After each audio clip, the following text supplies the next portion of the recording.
Okay, teachers. Hello, teachers. I wanted to show each of you how to use Edgenuity as a virtual tutor for academic intervention for the classroom for your course that you may be teaching.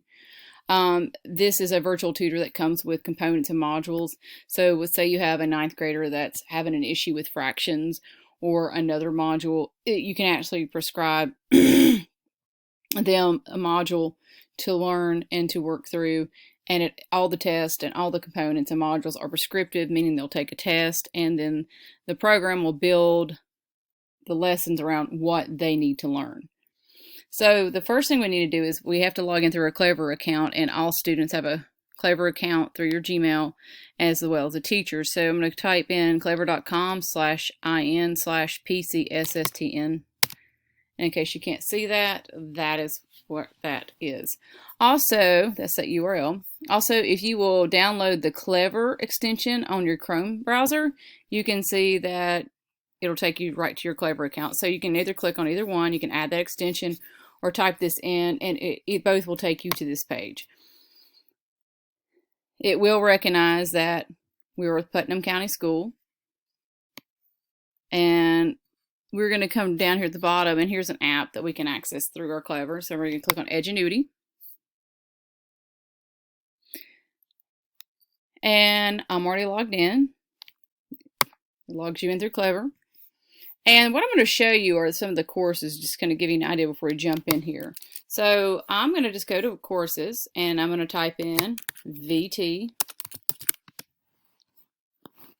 and search.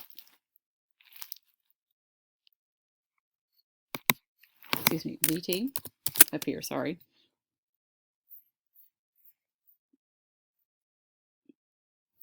And I can put by grade. I put 8th and 9th because sometimes those skills overlap. And you can see the different components. This one was taken out yesterday. I don't know why it's back in here. You don't want to assign a virtual tutor for the entire Algebra 1. That's a 90-hour course, anywhere from 90 to a 100-hour course.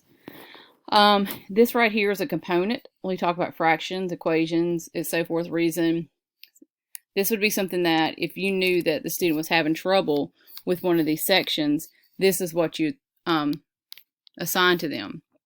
So this right there, you can see, well, how do we assign it? I just wanted to show you how to first look for these courses so you can have an idea before you actually assign them to a student. So you can always go here to where it says, once again, manage courses, type in here, VT, and then you can subject, grade, series, student, and so forth. But what I'm going to do is I'm going to add a student that I know is completely done with credit recovery. So I'm going to type in student, find a student, I'm going to type in Abbott. And right here, I've already assigned him this. This is the virtual tutor. I assigned him this one section. So how do I assign him a course? I'd simply add a course. And I would go, if I'm teaching math or English, I'm going to type in math. I can type in ninth, and I can click search. And you can start seeing the VT courses. There's a VT equation, there's a VT functions. Let's say we want to assign him that one. That's what he would need to do. Because I'm going to add select course, then I'm going to click submit. And then I can come up here to Isaiah's name and click on progress report. And this will tell you how many hours each lesson has. Like this one right here, integrate structure and operation. This one's only 5 hours, and if you test out of that, it won't be that long.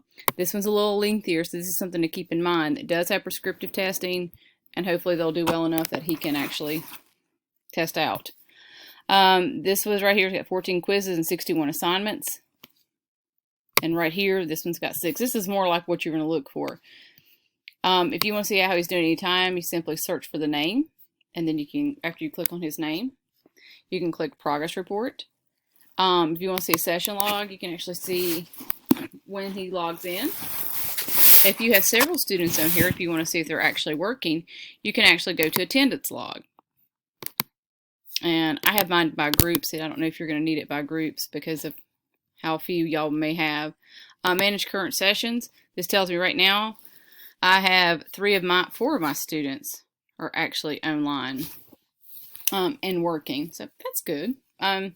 If I want to go back to Isaiah and see again and check just how many times he's logged in, this is a very helpful tool with the parent. So I've had to send the parent, your child's logged in for 6 minutes in the last couple days, and they're not logging in. So this is a good way to show them. Okay. Well, once again, this is a quick way to show you how to use a virtual tutor. You can find the student. Once again, just recap. I'm going to type in Abbott again. Add a course, and again, you can click right here, English, regular courses. You can click subjects, English, math, 10th grade. That's